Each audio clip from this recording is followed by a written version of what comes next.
જામનગરના કાલાવડ શહેરમાં ધોળા દિવસે ચોરીની ઘટના સામે આવી છે। વેપારીની બાઇક લઈ ચોર નાસી ગયા હતા। સમગ્ર ઘટના સીસીટીવી કેમેરામાં થઈ કેદ।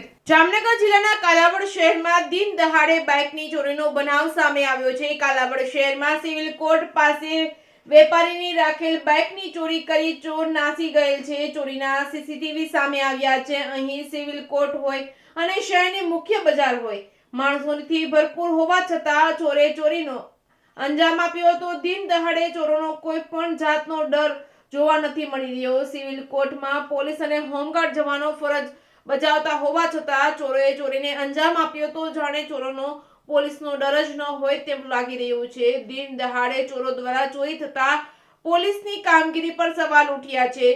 સમગ્ર ચોરીની ઘટના સીસીટીવી કેમેરામાં થઈ છે કેદ। Reporting by Harshal Khanderia, Jamnagar.